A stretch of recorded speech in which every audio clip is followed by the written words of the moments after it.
بسم اللہ الرحمن الرحیم۔ السلام علیکم ورحمۃ اللہ۔ بنی اسرائیل میں ایک نوجوان تھا، بہت خوبصورت اور نہایت پاک باز۔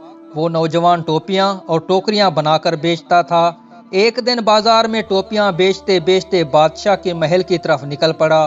محل میں ایک حسین شہزادی کی اس پر نظر پڑی تو اس نے اپنی خادمہ کو بھیج کر اس نوجوان کو بلوا لیا۔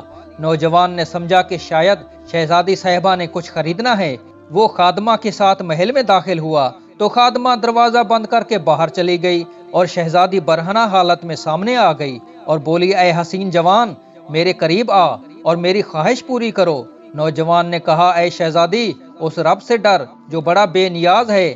شہزادی نہ مانی اور دھمکی دینے لگ پڑی کہ اگر تو نے میری تسکین پوری نہ کی تو میں بادشاہ سلامت کے پاس شور مچاتی اسی حالت میں جاؤں گی اور کہوں گی کہ اس نوجوان نے میری عزت زبردستی لوٹنے کی کوشش کی ہے۔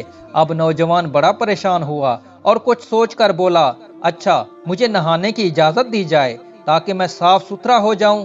شہزادی بولی، ٹھیک ہے، پر تم نے یہاں نہیں نہانا کیونکہ تم بھاگ جاؤ گے۔ تم اس خادمہ کے ساتھ 40 فٹ اوپر محل کی چھت پر جا کر نہاؤ۔ نوجوان مان گیا اور اوپر چلا گیا۔ وہاں جا کر جو اس نے دیکھا کہ اب کیا کروں تو اس کے ذہن میں اس کے سوا کوئی اور حل نہ آیا کہ 40 فٹ سے چھلانگ لگا دی جائے۔ اس نے چھلانگ لگاتے وقت دعا پڑھی، اے اللہ پاک، مجھے تیری نافرمانی پر مجبور کیا جا رہا ہے اور میں اس برائی سے بچنا چاہتا ہوں۔ مجھے 40 فٹ نیچے چھلانگ مار کر مر جانا تو منظور ہے لیکن تیری نافرمانی نہیں۔ یہ کہہ کر نوجوان نے چھلانگ ماری۔ اسی وقت ایک فرشتے کو باری تعالیٰ سے حکم جاری ہوا کہ جاؤ اس نوجوان کو بچاؤ۔ فرشتے نے اس نوجوان کو اپنے پروں میں سما لیا اور آرام سے نیچے اتار لیا۔ نوجوان بڑا خوش ہوا اور اسی وقت شکرانے کے نفل ادا کیے اور بارگاہ الہی میں عرض کی کہ مولا، تو چاہے تو مجھے اپنے کام سے بے نیاز کروا سکتا ہے۔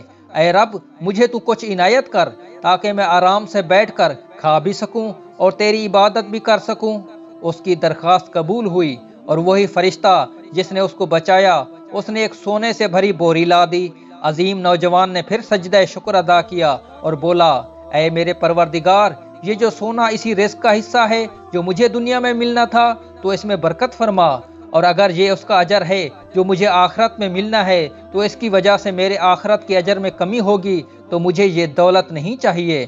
نوجوان کو ایک غائبانہ آواز آئی، یہ جو سونا تجھے عطا کیا گیا ہے اس صبر کا 17واں حصہ ہے جو تو نے اس گناہ سے بچنے کے لیے کیا۔ اس نوجوان نے کہا، اے میرے مالک، مجھے ایسے خزانے کی حاجت نہیں جو آخرت میں میرے اجر میں کمی کا باعث بنے۔ چنانچہ نوجوان نے جب یہ بات کہی تو سارا سونا اسی وقت غائب ہو گیا۔ اللہ اکبر۔